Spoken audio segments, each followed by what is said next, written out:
आप सभी भाई-बहनों का आध्यात्मिक ज्ञानात्मक चैनल की ब्रह्म मुहूर्त ज्ञान उपदेश कक्षा में एक बार फिर स्वागत है। आज की चर्चा में हम मन की अलग-अलग स्थितियों का प्रकृति के 3 गुणों से और मन का परमात्मा से जब एक संबंध बनने की स्थितियाँ होती हैं, इन सभी स्थितियों पर कुछ एक चर्चा करने की एक विशेष प्रयास करने जा रहे हैं। क्योंकि शास्त्रों में बार-बार कहा गया है, मन ही बंधन का कारण है, मन ही मोक्ष का कारण है। आप भाई-बहनों को हो सकता है ध्यान हो, तकरीबन 4, साढ़े 4, 5 वर्ष पहले हमने एक चित्त की अलग-अलग भूमियों के ऊपर चर्चा रखी थी। क्योंकि योग दर्शन में देखिए, चित्त की 5 भूमि यानी कि 5 अवस्थाएँ, उनका भी देखिए प्रकृति के 3 गुणों से ही संबंध है। क्योंकि जब आपका हमारा शरीर अलग-अलग अवस्थाओं से गुजरता है, कभी तामसिक, कभी राजसिक, कभी सात्विक, उन सभी स्थितियों के आधार पे ही शास्त्रों में विशेष रूप से देखिए योग दर्शन में मूढ़ स्थिति, क्षिप्त, विक्षिप्त, एकाग्र और समाधि, इन स्थितियों का एक विशेष जिक्र आता है। अक्सर देखिए हम अपने प्रतिदिन प्रसारित होने वाली ब्रह्म मुहूर्त ज्ञान उपदेश की कक्षा में कुछ सैद्धांतिक कथनों के ऊपर, वाक्यों के ऊपर, जिनका कहीं न कहीं देखिए शास्त्रों में उल्लेख होता है। अब देखिए मूलभूत शास्त्र तो वेद माने गए। वेदों को देखिए ज्ञान से भी जोड़ा जाता है। वेद का मतलब ही ज्ञान से है। क्योंकि ये पूरा का पूरा ब्रह्मांड देखिए इस ब्रह्मांड की एक व्यवस्था के अंतर्गत जैसे कहीं कोई खेल खेला जाता है। देखिए ना यातायात के नियम बने हैं हर जगह कहीं ना कुछ कायदे कानून नियम कुछ स्थितियां बनी होती हैं। तो फिर इतना बड़ा ब्रह्मांड जो अनादि काल से क्रियाशील है, इस ब्रह्मांड में अलग अलग जोनियों के जीव हैं। इस पूरी व्यवस्था को विकसित चलाने के लिए कुछ कहते हैं ना रूल्स एंड रेगुलेशंस होते हैं। सरकारी विभागों में अक्सर इन बातों की आपको में जानकारी होती है। आप बैंक में जाओ, किसी सरकारी विभाग में जाओ, यानी कि सभी संस्थान कहो, व्यवस्थाएँ किसी न किसी एक नियमों से बंधी होती है। ठीक इसी तरह शास्त्रों में देखिए विभिन्न प्रकार की स्थितियाँ समझाई गई हैं और वेदों में तो स्पष्ट शब्दों में कहा गया ये करो, ये मत करो। अब यदि मनुष्य योनि पाकर इन बातों को आप ज्ञानपूर्वक नहीं समझते, तो फिर आपका हमारा मिला हुआ जीवन बस यूं ही व्यर्थ चले जाता। देखिए ऐसे शब्द बोलने में हमें भी अच्छा नहीं लगता। आप भाई बहनों को भी सुनने में कुछ प्रसन्नता नहीं होगी, क्योंकि संसार को आप हम जितना भी इकट्ठा कर लें, भोग लें, देखिए भोगने वाला तो आपका बड़ा स्थूल शरीर है और स्थूल शरीर की एक अलग अलग अवस्थाएं हैं। अभी कुछ दिन पहले ही हमने देखी आपके हमारे शरीर की अलग अलग अवस्थाओं पे कुछ एक विशेष स्तर पर अलग-अलग अवस्थाओं का ज़िक्र किया था। गर्भाकाल की स्थिति है, फिर जन्म होते ही एक शिशु काल की स्थिति है। आजकल तो बच्चे देखिए ढाई 3 वर्ष के होते हैं तो प्ले स्कूल में जाते हैं। फिर बच्चे कुछ बड़े होते हैं तो बचपन अवस्था की कुछ स्थितियाँ होती हैं। अब पहली, दूसरी, तीसरी, चौथी, 5वीं ये बहुत ही एक भौतिक स्तर पर आरंभिक एक कक्षाएँ होती हैं। अक्सर इन कक्षाओं में एक साधारण योग्यता के आधार पे ही अगली कक्षा में भेज ही दिया जाता है। लेकिन उसके बाद की कक्षाएँ कुछ विशेष स्तर पर छोटी कक्षाओं में तो कभी-कभी बच्चे देखिए अक्सर रोते-धोते जाते हैं। जब शिक्षा का महत्व समझ में आ जाता है, तो उनका रोना-धोना भी बंद हो जाता है। जैसे राजसी मनुष्य है, सत्संग देखिए रोते-धोते ही करते हैं। रोते-धोने का मतलब कोई ऐसे आँखों में आँसू आने वाली स्थितियाँ नहीं है, लेकिन मन के स्तर पर कोई रुचि नहीं होती, बस ऊपरी-ऊपरी स्तर पर। देखिए ना, शास्त्रों में विभिन्न प्रकार के जो कर्मकांड समझाए गए हैं, ये करो, वो कर्मकांड भी देखिए एक सात्विक स्थिति में पहुँचाने का काम करते हैं। मुझे अभी ध्यान आ रहा है, हमने तकरीबन डेढ़ 2 वर्ष पहले एक वीडियो संध्या बेला ज्ञान कक्षा में, आजकल तो उस संध्या बेला ज्ञान कक्षा को हम सर्व कल्याण वृक्ष एक अलग चैनल बनाते हुए उस पर हम चर्चाएँ रखते हैं। आपके प्रश्नों के उत्तर के आधार पे कुछ वीडियो या एक साधारण परिस्थितियों में संसारी स्थितियों को लेते हुए उनको शास्त्रों की सैद्धांतिक बातों से जोड़कर बात समझाने का एक प्रयास करते हैं। और आध्यात्मिक ऑक्सीजन के अंतर्गत हम कुछ लघु संदेश द्वारा कुछ शब्दों की चर्चाएँ रखते हैं, कुछ वाक्यों के ऊपर, ताकि कहीं आपका हमारा कुछ रुझान परमात्मा की ओर बने। अन्यथा देखिए, शास्त्रों में जो मन की 5 स्थितियाँ, मूड का मतलब क्या है? देखिए, संस्कृत में मूड को मूर्ख ही कहा जाता है। अब मूर्ख का अभिप्राय देखिए आप समझ ही सकते हो। अब संसार में देखिए, आप जब-जब कानून का उल्लंघन करते हो, शास्त्र विरुद्ध जब-जब आप पाप कर्म करते हो, इन किए गए कानून का उल्लंघन पे देखिए, पकड़े जाने पे चालान कटते हैं ना, अगर पकड़े नहीं गए तो चालान कटता ही नहीं। अक्सर एक साधारण मनुष्य है, कानून का उल्लंघन करते हुए जब नहीं पकड़ा जाता तो हो सकता है उसको भीतर कुछ प्रसन्नता होती होगी। तो ये एक मूर्खता की एक स्थिति है, एक मूढ़ स्थिति है, क्योंकि शास्त्रों के अनुसार कर्मफल सिद्धांत की स्थितियों के अनुसार आपका छोटे से छोटा भी अपराध देखिए, कानून के अंतर्गत भौतिक स्तर पर हम जो भी कानून का उल्लंघन करते हैं वो अपराध श्रेणी में आता है। और परमात्मा की व्यवस्था में जो बातें रखी गई हैं कि ये करो, ये मत करो, करने वाली स्थितियों की आपकी हमारी इच्छा है कि आप करो, लेकिन जो मना की गई है उनको यदि आप करते हो तो निश्चित रूप से आप कर्मफल सिद्धांत के अंतर्गत पापी बन जाते हो। देखिए ना, यहाँ की कानून व्यवस्था में तो आप बच भी जाते हो, लेकिन परमात्मा की व्यवस्था में आज तक कोई भी मनुष्य बच नहीं पाया। फिर ऐसी स्थितियों में हमारा किया गया अपराध कहो, पाप कर्म कहो, वो एक मूर्खतापूर्ण एक क्रिया है। देखिए, आज आप ₹10 किसी के खाते हो, तो आप सोच के चलो कि आपको 10 गुना अधिक यानी कि ₹100 लौटाने होंगे। हो सकता है ऐसी बातें देखिए सुनने में अच्छी नहीं लगती है। आजकल तो देखिए कलयुगी स्थितियाँ हैं। कलयुग में ऐसे मनुष्यों की कमी नहीं है जो कानून का उल्लंघन कितने बड़े स्तर पे करते हैं। मैंने तो अपने जीवन में देखिए लाल बत्ती पार करते हुए ऐसे युवा वर्ग के कितने 1, 2, 10, 100, 1000 नहीं, बहुत अधिक। फिर ऐसी स्थितियों में मनुष्य एक ही दिन में हजारों नहीं लाखों पाप कर्म कर जाता है। क्योंकि कानून का उल्लंघन हो या पाप कर्म हो, दोनों ही स्थितियों में हमारा क्रमशः बिगड़ता है। बिगड़ा हुआ क्रमशः फिर मनुष्य की मरने के बाद की जो स्थितियों में वो पुनः मनुष्य योनि की पात्रता रह नहीं पाती, तो फिर ये जो नीचे की 80 लाख प्रकार की तामसी निंदनीय कष्टमय योनियाँ हैं, उन योनियों में हमें कर्मफल व्यवस्था के अनुसार, कर्मफल सिद्धांत के अनुसार प्रकृति आपको में जन्म लेने को बाध्य कर देती है।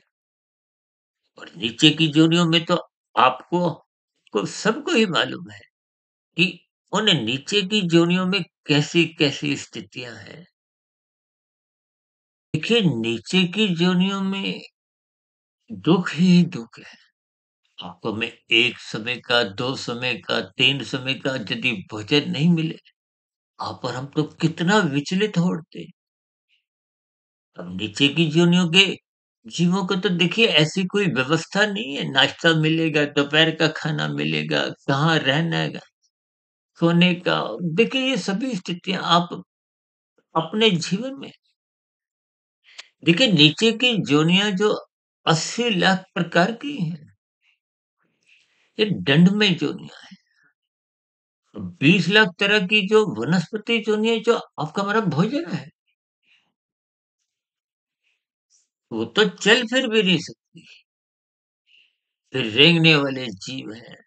देखिए 11 लाख तरह के कीड़े-मकोड़े, कीट-पतंगे, 9 लाख तरह के समुद्र में रहने वाले जीव हैं। ये पृथ्वी की व्यवस्था को जब आप एकांत भाव से इस पर चिंतन करोगे, तो फिर मनुष्य पाप कर्म करने से बचता है। अन्यथा सत्संग के अभाव में इसलिए हम बार-बार कहते हैं, ब्रह्म मुहूर्त में उठो। वो सत्वगुण की एक शुद्धतम स्थिति है। जब तमोगुण जो आपको में देखिए अक्सर बुराई पे लगाता है, यूँ तो देखिए तमोगुण को सोने से भी लिया जाता है, नींद से लिया जाता है। अब हमारा शरीर भी देखिए तकनीकी रूप से तामसी है, पृथ्वी, जल, अग्नि, वायु, आकाश ये तामसी है। पर इनके पीछे जो सूक्ष्म तत्व हैं, 5 भौतिक विषय ये भी तामसी हैं। देखिए वैसे तमोगुण की तकनीकी रूप से कोई निंदा नहीं है। निंदा उस अंश की है, उस दृष्टिकोण से जब आप कानून का उल्लंघन करते हो, शास्त्र विरुद्ध पाप कर्म करते हो, यानी कि अपने सुख के लिए देखिए ना जो लाल बत्ती पे नहीं रुकता, तो वो दूसरों की हरी बत्ती का हिस्सा खाता है और दूसरों को पीड़ा देना, दूसरों का हिस्सा खाना। देखिए कर्म बल सिद्धांत में शब्द अपना संदेश स्वयं देते हैं। कर्म फल, कर्म पहले है, फल कर्म शब्द है ही नहीं। हम तो बार-बार कहते हैं शब्दों से भी आप कुछ ज्ञान संदेश समझो, फिर धीरे-धीरे उनके अर्थ समझ में आने लगेंगे। अर्थों पर गहन चिंतन करोगे तो उनके भावार्थ समझ में आने लगेंगे। इसलिए हम शब्दों की स्थितियों को 1% अर्थों की स्थितियों को 10% और भावार्थों की स्थितियों को 100% से जोड़कर इसीलिए समझाते हैं। जैसे हम कहते हैं ना तमोगुण से 10 गुना अच्छा रजोगुण है। यानी कि दूसरे का हिस्सा खाने की बजाय आप स्वयं कृत्य करो। अब लाल बत्ती पे दूसरे का हिस्सा मत खाओ। जब आपकी हरी बत्ती होगी तो आप चलो। कि आप पहले कृत्य करो फिर फल खाओ। ये राशि स्थितियाँ हैं। राशि स्थितियों को अक्सर हम ज़ीरो की स्थिति से संबोधित करते हैं। क्योंकि ये कोई बचत नहीं है, बचत तो तब होती है जब आप परोपकार के कार्य करते हो। इसलिए रजोगुण से अच्छा सतोगुण कहा गया। जब आप मेहनत करते हो, कानून का पालन करते हो, शास्त्र विहित कर्म करते हो जैसे शास्त्रों में समझाया गया, फिर आप दूसरों को खिलाते हो। यानी कि पहले स्वयं ना खाकर दूसरों को खिलाते हो, परोपकार के कार्य करते हो। भले ही फल पाने की इच्छा होती है, लेकिन ये रजोगुण से अच्छा इसलिए तो कहते हैं तमोगुण 1 रजोगुण 10 सतोगुण 100। जब आप निष्काम भाव से कर्म करते हो कि मुझे माया के सुखों को भोगना नहीं है, मैं तो अपने कर्तव्यों का पालन कर रहा हूँ। दूसरों की मदद आप परोपकार के कार्य, पुण्य कर्म निष्काम भाव से करते हो, तो फिर आप कर्म फल की परिधि से बाहर आते हुए फल शब्द हट जाता है, तो फिर वो कर्म के साथ योग शब्द जुड़ जाता है। कर्मयोग गीता में जिसको विशेष स्तर पर भगवान श्री कृष्ण जी ने अपने ज्ञान संदेश में समझाया है।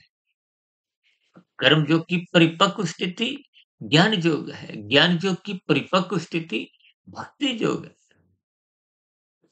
देखिए, स्थितियों को आप जितना गंभीरता पूर्वक लोगे, ये जो मूल स्थिति है, ये तामसी स्थिति है। तो मूल स्थिति से आपको हमें ऊपर उठना है, यानी कि कानून का पालन करना है, शास्त्र विहित ही कर्म करने हैं। तो ये एक क्षिप्त स्थिति है, राजसी स्थिति है। जब आप रजोगुण में रहते हुए संसार को भोगना चाहते हो। शास्त्रों में तो स्त्री पुरुष का जो आपसी आकर्षण है, उसको भी रजोगुण से जोड़ा गया। इसलिए तो विवाह का संस्कार रखा गया। एक बार हमने वीडियो बनाई थी, लिव इन संस्कार, उसकी हमने प्रशंसा की। और लिव इन रिलेशनशिप, रिलेशनशिप जिसको आज कुछ अंश में देखिए कानून द्वारा भी कुछ सरकार के स्तर पर भी कुछ छूट मिल जाती हो, लेकिन शास्त्र में देखिए इसकी निंदा की गई। यानी कि लिव इन संस्कार, यानी कि विधि पूर्वक शास्त्र संगत स्थितियों में जो एक विवाह की एक धार्मिक स्थितियां समझाएगी। कानून की मान्यता भी तभी मिलती है जब वो विधि पूर्वक एक धर्मानुसार एक विवाह का स्थितियां होती है। अब ये जो तलाक की स्थितियां होती हैं, आप भली भांति समझते हो। यानी कि मूड से अच्छी स्थिति क्या है? शिफ्ट की। लेकिन शिफ्ट में मनुष्य रजोगुण में संसार को पाने की, भोगने की, इकट्ठा करने की छलांगे ही छलांगे लगाता है। मनुष्य रुकता नहीं, 2 के 4 बनाओ, 4 के 40 कमाओ, फिर 4000 लाख, करोड़, अरब, खरब, मनुष्य रुकता ही नहीं है। देखिए, आपने खाने ₹100 हैं, ₹1000 आपने कमा लिए हैं धर्मानुसार, तो फिर ऐसी स्थितियों में वो लाखों, करोड़ों, अरबों, खरबों जिसको आप खा भी नहीं सकते, फिर ऐसी स्थितियों में वो छोड़ के जाना पड़ता है। यानी कि क्षिप्त स्थिति में ये एक चंचलता की स्थिति है। मनुष्य रुकता ही नहीं, कोई उसका लक्ष्य नहीं है। तो इस क्षिप्त स्थिति की भी कोई शास्त्रों में कोई प्रशंसा नहीं, इसलिए तो शास्त्र कहते हैं तमोगुण की निंदा करो और रजोगुण की उपेक्षा करो। देखिए, इन सभी शास्त्रीय बातों को आप जितना अपने जीवन में मन बुद्धि के स्तर पर उतारते जाओगे, तो आपके हमारे जीवन जीने का एक नजरिया, दृष्टिकोण वो सहज ही सात्विक बन जाता है। अब सात्विक स्थिति जब मन की बनती है तो उस स्थिति को विक्षिप्त कहा गया, यानी कि विशेष प्रकार की क्षिप्त स्थिति है। सात्विक मनुष्य का मन सत्संग में टिकने लगता है, भले ही हमेशा के लिए टिकता नहीं है। कुछ आरंभिक स्थितियां बनती हैं, उस मन की अवस्था को, यानी कि देखिए राजसी मनुष्य तो छलांगे लगाता रहता है, वो रुकता नहीं है। लेकिन सात्विक मनुष्य किसी एक बात पे एकाग्र होता है। सत्संग कहीं-कहीं वो एक एकाग्र भाव से कुछ एक विशेष स्थिति में, कुछ अल्पकालिक समय के लिए वो अपने मन को वहाँ टिकाता है। तो ये क्षिप्त से अच्छी स्थिति विक्षिप्त की मानी गई है। यानी कि रजोगुण से सतोगुण की एक अच्छी स्थिति है। और जब सतोगुण में मनुष्य गहरे तल पे उतरने लगता है, श्रम भार पर कहते हैं ना, रात को मनात्मक स्थितियों से बचो। उन मनात्मक स्थितियों में मनुष्य भूखों में लिप्त रहता है, रात को देरी तक जगता है, जिसके फलस्वरूप वो ब्रह्म मुहूर्त में उठ नहीं पाता। अब ब्रह्म मुहूर्त समय विशेष सूर्य निकलने से पूर्व के 2 घंटे 40 मिनट की स्थिति, उसको तो एक विशेष स्थिति, उसका लाभ आपको उठाना चाहिए। तो कहते हैं ना, ब्रह्म मुहूर्त में उठकर आप परमात्मा का ध्यान लगाओ। अब तो देखिए, चाहे आध्यात्मिक ऑक्सीजन की वो लघु ज्ञान संदेश हो, चाहे शाम की सर्व कल्याण वृक्ष की प्रश्नोत्तर ज्ञान कक्षा या साधारण ज्ञान कक्षा की वीडियो हो, और ये ब्रह्म मुहूर्त ज्ञान उपदेश कक्षा की वीडियो जो अब अभी तैयार हो रही है, यानी कि कोई भी ये सभी स्थितियाँ हम ब्रह्म मुहूर्त में ही तैयार करते हैं। इसलिए हम परमात्मा की प्रेरणा से, गुरुओं के आशीर्वाद से पिछले लगभग 27-28 वर्षों में 1, डेढ़, 2, ढाई बजे तक उठने की एक हम स्वभाव, संस्कार सब बन गया है।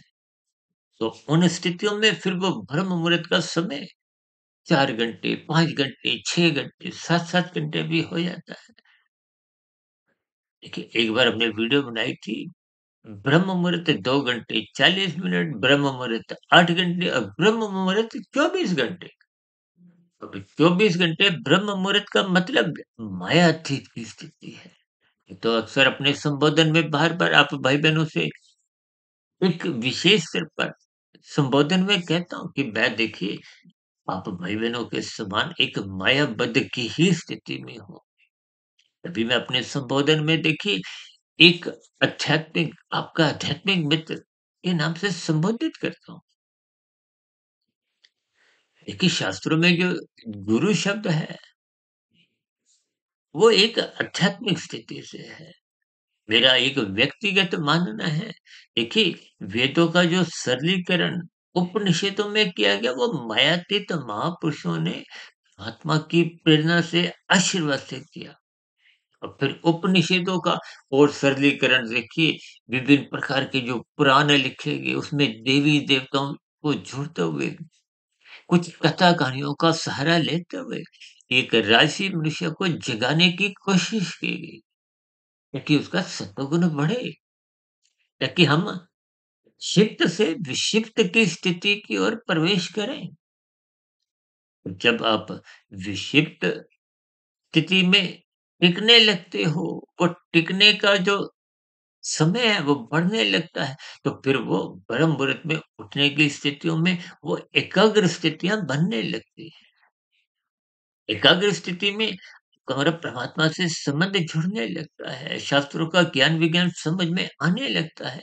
ये प्रकृति की त्रिगुणात्मक स्थितियाँ जो आपके मेरे 3 शरीर, स्थूल शरीर, सूक्ष्म शरीर, कारण शरीर, देखिए 84 लाख प्रकार की योनियों का संबंध स्थूल शरीरों से है, ये तो बदलते रहते। ये कर्मफल सिद्धांत के अनुसार है। अभी हम चर्चा कर रहे थे ना, 20 लाख तरह की वनस्पति जोड़ियाँ, 11 लाख तरह के कीड़े-मकोड़े, कीट-पतंगे, 9 लाख तरह के समुद्र में रहने वाली जोड़ियाँ हैं, 10 लाख तरह के पक्षी, 30 लाख तरह के पशु।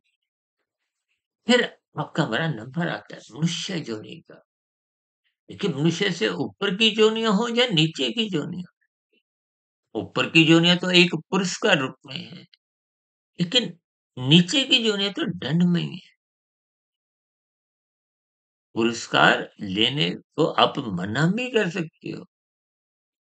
दंड भोगने से, देखिए, जब आपकी हमारी पात्रता मनुष्य योनि की रहती नहीं, तो नीचे की योनियों की वो स्थिति हमें जन्म लेने को बाध्य कर देती है।